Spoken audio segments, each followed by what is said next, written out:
Comment on distingue une réaction allergique d'une attaque de panique qui est anxieuse?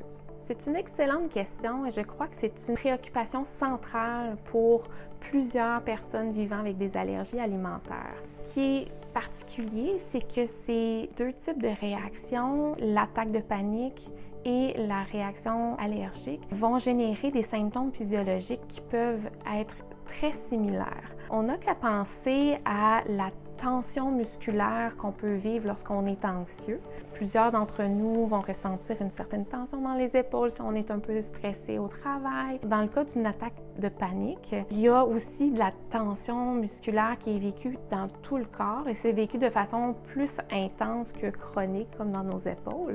Une des tensions musculaires dont j'entends le plus souvent parler avec mes patients qui ont des allergies alimentaires, c'est cette tension ressentie dans la gorge, puisque ça peut vraiment rendre les choses très ambiguës, à savoir, est-ce que je vis de l'anxiété présentement ou c'est une réaction allergique? On développe des habitudes lorsqu'on commence à avoir la gorge tendue comme ça, on essaie d'avaler, on avale beaucoup pour voir si on est encore capable. Ça peut être vraiment difficile de distinguer les deux malheureusement. De connaître les symptômes physiologiques liés à l'anxiété et à l'attaque de panique peut vraiment nous aider à arriver à faire les nuances nécessaires lorsqu'on est dans un moment plus élevé d'anxiété. Prendre le recul nécessaire en prenant des grandes respirations, en étant conscient des symptômes physiologiques qu'on est en train de vivre, mais aussi des idées, des pensées qui se passent dans notre tête. Ce qui arrive dans une attaque de panique, c'est qu'on a des pensées catastrophiques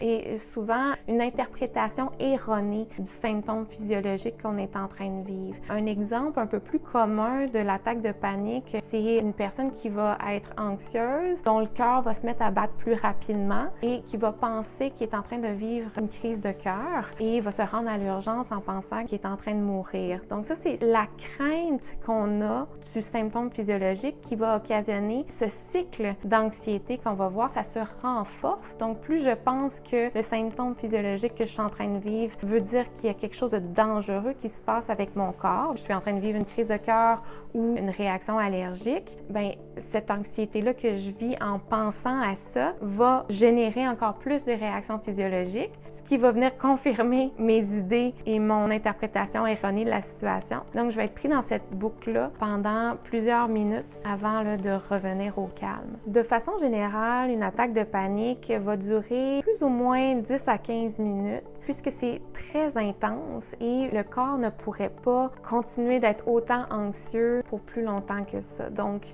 10 à 15 minutes, c'est généralement le temps où je vais avoir une montée de mon anxiété et que cette anxiété-là va redescendre. Comment on peut travailler ou se sortir de ce cycle d'anxiété-là? C'est d'abord par l'éducation, de bien comprendre comment cette anxiété-là fonctionne, de comprendre les déclencheurs de nos attaques de panique. Donc souvent, il y a des associations que le cerveau va développer entre un lieu, par exemple, et un symptôme physiologique et une exacerbation des symptômes physiologiques. Donc, le simple fait de retourner à ce lieu-là peut être suffisant pour générer des symptômes physiologiques de l'anxiété et déclencher une attaque de panique. Donc, plus je suis conscient de mes déclencheurs possibles, le mieux je vais pouvoir gérer ça en m'exposant le plus régulièrement possible à ce lieu ou à cette situation-là qui génère de l'anxiété pour apprendre à tolérer l'inconfort et à ultimement briser cette association-là que mon cerveau a créée. Dans tous les cas, pour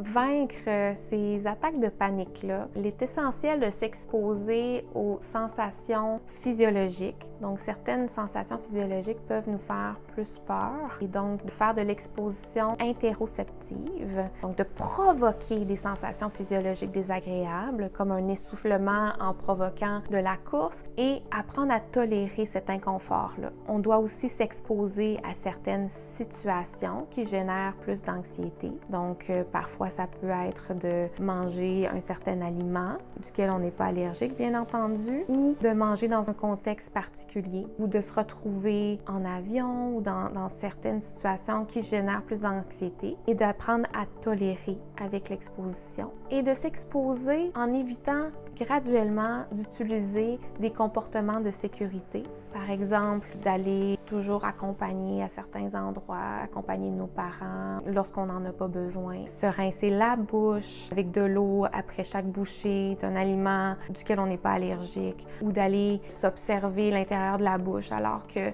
n'y a pas besoin de le faire ou de le faire de façon excessive. Donc, d'éviter certains comportements de sécurité pour vraiment tolérer l'inconfort et ultimement vaincre l'anxiété qui est liée à ces situations-là. Puisque les réactions allergiques et les réactions liées à l'anxiété sont tant similaires dans certains contextes, en cas de doute et lorsqu'il y a trop d'ambiguïté, il est toujours préférable d'utiliser l'auto-injecteur et d'aller chercher de l'aide lorsqu'il y a un doute. C'est toujours préférable.